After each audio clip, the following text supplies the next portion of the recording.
In the last video, I got the basics of a game started. Dynamic borders get generated based on the device at startup, and a ball or bubble will bounce around the screen. In this video, I'm going to be adding the touch controls so that you can pop the bubbles, and the next one will cover dragging them around. So let's get into it.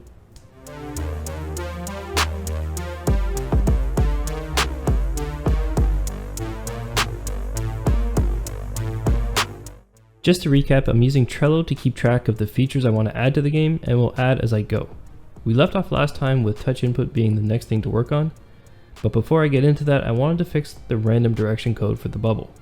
If you notice, when I create multiple bubbles, they all head to the top right of the screen. That is because I'm picking a random number between 0 and 1 for the X and Y direction. So if you would imagine a simple 2D grid, that would place all the coordinates in the top right. To quickly solve that problem, I just made the random numbers go from -1 to 1, thinking that would solve the problem. To do that, I just changed from random value to random range. However, I just created a new problem where you could get an X and Y coordinate that is 0, 0, or close to it, which would cause the ball or bubble to not move at all. I didn't want to get too hung up on this, so I called it good enough for now to continue moving forward, and something that I would just revisit later. It was interesting to see how increasing the number of bubbles started to make this look like a game already. With some slight tweaks, this could already be made into something like billiards. I was thinking last time that this game might be themed to be bubbles in a living room setting or possibly outside, but for now I'm going to head in a minimalist direction and maybe toward a puzzle-like game. So I simply just changed the background color to match that theme a little bit better. Next, I didn't want the bubbles to slow down or stop, so I tried to add some code to keep them moving at a steady velocity. I did this by just normalizing the velocity the bubble was heading in and multiplying it by a constant variable called bubble speed. I made that variable a serialized field so that I can edit the value in the Unity editor. And the reason you would normalize the direction is so that you always get a direction with a magnitude of 1. That allows me to then control the speed with this variable. As you can see, this did not work great the first try, but I just needed to make sure all the bubble prefabs were using the same value and just keep playtesting until I got it to a value that looked close to what I wanted.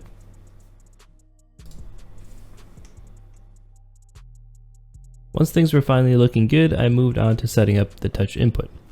To do this, I opened the player input actions, created a new control scheme for the player, and then I called the action map touch. Then I looked under the touchscreen options and chose the generic press option. That's all that's really needed in order to make sure that I can read touch inputs. I then saved the asset and made sure the generate C# class was selected and hit apply. That will let me reference the player input actions in my script. Since there's no real player game object that I can put this code on, I decided to put it all on a GameManager game object in a GameManager script. Honestly, not a great place for it, but good enough for now, and I can move it out later.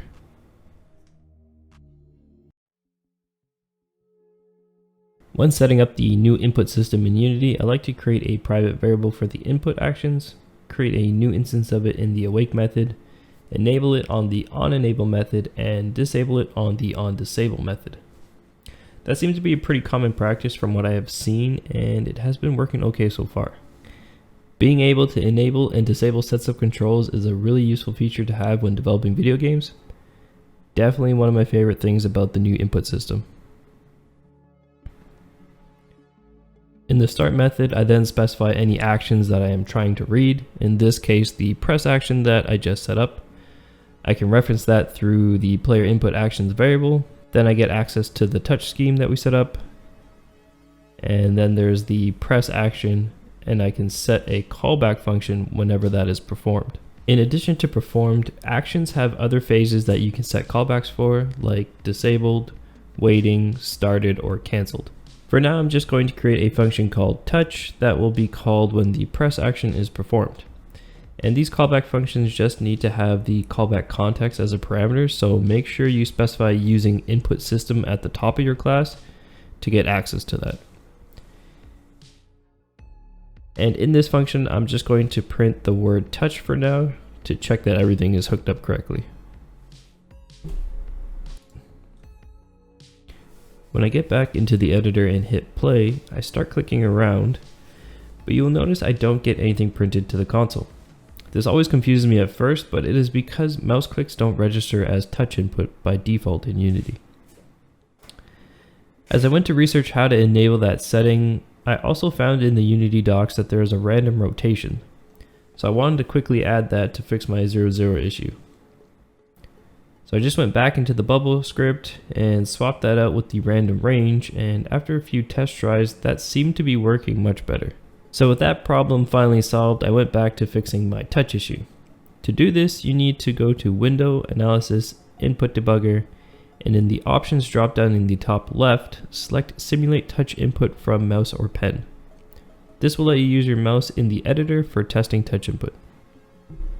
Now when I click around, I am seeing the word touch appear in the console, so I know everything is now working as expected. Next, it would be nice to know the position of the touch, so to get that data, I opened up the player input actions again, added a new action that I called position, and changed the action type to be a pass-through and the control type to be a vector2. Then in the binding, I go back into the touchscreen options, and there is a value for the primary touch position. I then save and exit that. I admit this was not a very intuitive way to get the position of the press, but it works and I am learning the new input system as I go. So going back into the GameManager script, inside the touch function, I can now reference the new position action and read the vector2 value directly to get the position where the touch happened. Adding that to the print statement now lets me see where I am clicking in the console. I then noticed that the position of the first press was always the wrong coordinates. So I did some research online and found that there might be a bug here, and people recommended using primary touch tap or touch 0 tap instead. So I changed my press to use primary touch tap instead, and that seemed to solve the issue for now. Lastly, I just need to change the touch position to world coordinates and check if that touch hit a bubble. To do that, there is a function on the camera object called screen to world point, where we can just pass in the touch position and get the world coordinates. If you don't quite understand why you need to do that, I will link another video here to explain that more clearly. A quick way to get the camera is to use camera.main, but I shouldn't have done that in this touch function because it is a pretty expensive call to be making frequently. Instead, I should have set a camera variable and set it once in the start or awake method and reference that in the touch function here, but I can refactor that later. To get any objects at that world coordinate, you can use methods available on the physics 2D object. In this case, I used circle cast all and passed in the world position and a float representing the radius of the circle I wanted to cast. I then realized in the tooltip this was returning an array of raycast hit 2D, but I was expecting an array of 2D colliders. So I looked at the available methods on physics 2D and found that it should have been overlap circle all instead. I then changed my print statement to show the number of colliders touched by the press. So now that I click around, I see 1 if I hit a bubble and 0 if I click an empty space. And it is even possible to press multiple at the same time, which I may keep as a feature. Next, to make it more clear where and when I am clicking, for myself and for you viewing, I decided to simply draw a gizmo. Gizmos can be a pretty useful tool for debugging and testing purposes. To use gizmos, there is a onDrawGizmos method provided by Unity, and inside there I use the gizmos object, also a Unity thing, and there's a method called drawSphere where I can pass in the world position and circle radius, similar to what I did with the overlap circle all method. So now when I run the scene and make sure gizmos is turned on in the game window, when I click around you'll see a gray circle representation of the overlap circle that we are drawing to check for collisions. You will notice though that the gizmo doesn't clear when I release the click, so in an effort to remedy that, I went off on a large tangent optimizing the gizmo, leading to me wanting to then add hold and drag functionality to the game. So I'm going to fast forward through all of that now and revisit that in the next video. All that was left to pop the bubbles was to loop over all the colliders we touched, In this case, I simply used a for each loop and then call the destroy method on the game object of the colliders.